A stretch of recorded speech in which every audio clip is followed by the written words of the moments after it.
La première épître de Jean est pertinente pour nous aujourd'hui parce qu'elle répond à une question assez simple. Comment repérer un faux chrétien ? Il y a pas mal de bruit dans le monde en ce moment, beaucoup de doctrines différentes. Et la première lettre de Jean est un excellent outil pour distinguer le faux de l'authentique, pour séparer le vrai christianisme d'une fausse loi. Quand Jean a écrit cette lettre, il y avait sûrement pas mal de faux docteurs dans la région. Et il veut avertir les églises locales pour éviter qu'elles tombent dans leurs pièges doctrinaux. Pour le faire, il va écrire dans un style limpide et clair, un peu comme à la manière d'une prédication. Mais après avoir lu la lettre, tu pourrais te dire, il n'est pas en train de répéter tout le temps la même chose. Oui et non. Oui, parce qu'il y a effectivement beaucoup de répétitions. Et non, parce que ces répétitions sont chacune utilisées dans un contexte différent. Pour expliquer la structure de l'argumentation de Jean, laisse-moi comparer sa lettre à une musique.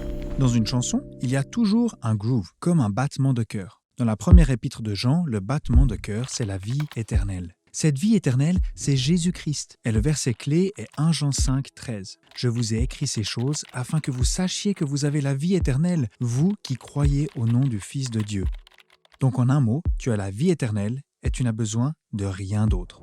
La couche suivante que tu as dans une chanson contient les accords. Des accords qui sont en synchronisation avec le rythme. Ces deux accords dans la lettre de Jean sont la lumière et l'amour. Ils sont synchronisés avec le battement du cœur, la vie éternelle. Cette vie de Dieu reflète ce qu'il est, et il est lumière et amour. On a donc le rythme et les accords. Mais ce qui manque, ce sont les mélodies. Ces mélodies sont les conséquences logiques du rythme et de l'harmonie.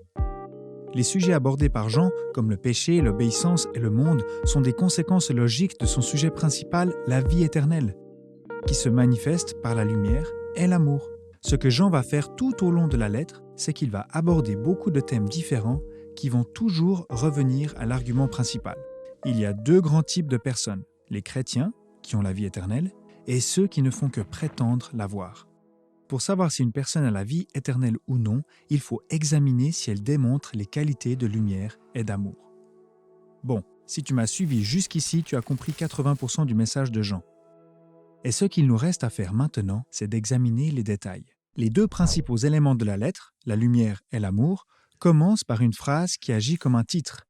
Voici le message. Au chapitre 1, le message est « Dieu est lumière ». Et puisque ces faux docteurs prétendent avoir communion avec Dieu, jetons la lumière sur leur vie. Le fait qu'ils marchent dans les ténèbres ou la lumière est essentiellement révélé par leur relation au péché.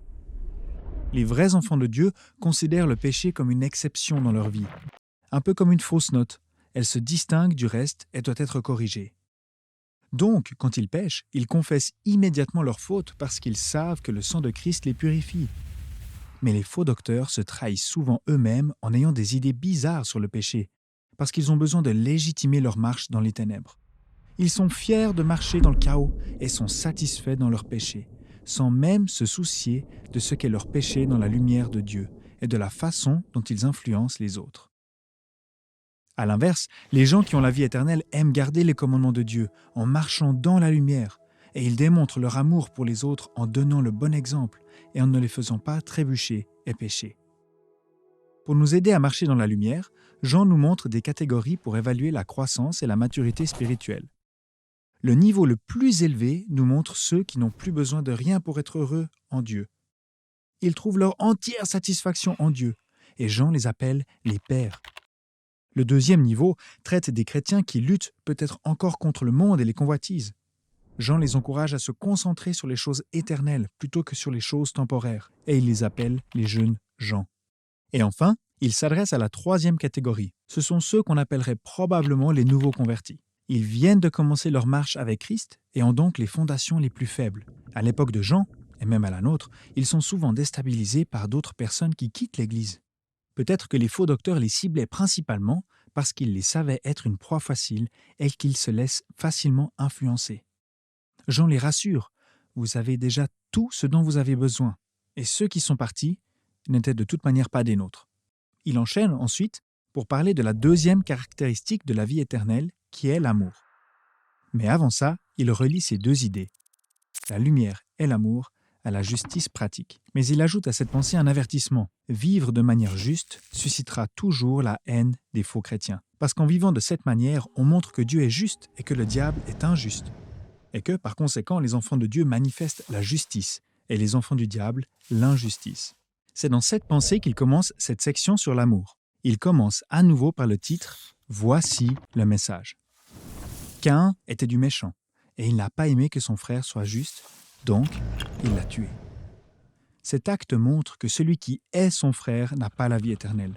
On ne commet peut-être pas de meurtre, mais nos actions envers nos frères et sœurs sont souvent remplies de haine. Jean nous enseigne à faire exactement le contraire et à aimer non seulement en parole, mais aussi en action et en vérité. Et on reste dans cette vérité si on garde ses commandements, si on croit en son Fils Jésus-Christ et si on s'aime l'un l'autre. Pour ça, on a reçu quelque chose que les faux docteurs n'ont pas, le Saint-Esprit. L'Esprit nous donne le discernement pour démasquer les faux prophètes et voir clairement la vérité. Il y a des doctrines essentielles à tester par l'Esprit, comme par exemple la divinité de Jésus et la doctrine des apôtres. Et puis Jean arrive au point culminant de son deuxième argument, le fait que Dieu est amour. Cet amour a été démontré par Dieu quand il a envoyé son Fils, qui est mort pour nous sur la croix, pour être le sauveur du monde. Se reposer là-dessus, c'est se reposer sur l'amour de Dieu, sans craindre le jugement éternel.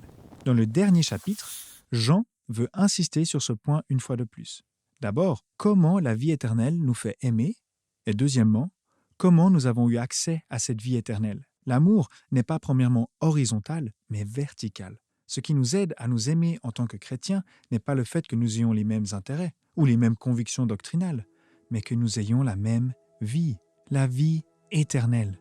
Et cette vie a été apportée par Jésus-Christ, par l'eau de la purification, le sang de l'expiation et l'Esprit comme témoin. Et ça s'est produit quand ? Le sang et l'eau ont coulé du côté de Jésus sur la croix et l'Esprit est venu à la Pentecôte. Par ces faits, on sait que Dieu nous a donné la vie éternelle. Et cette vie est dans son Fils Jésus-Christ. Ça devrait donner aux chrétiens une pleine assurance pour venir vers Dieu, avec nos requêtes, en vivant dans la crainte du Seigneur, qui nous donne la connaissance du vrai Dieu vivant et de la vie éternelle, Jésus-Christ. Jean termine par une mise en garde. Enfants, gardez-vous des idoles. Alors, si ça a été un peu vite, voilà un petit résumé. Premièrement, Jean a écrit cette lettre pour protéger les églises contre les faux docteurs. Deuxièmement, la lettre est comme un test pour savoir si quelqu'un est un vrai chrétien. Troisièmement, un vrai chrétien a la vie éternelle. Quatrièmement, la vie éternelle se manifestera dans ta vie par la lumière et par l'amour.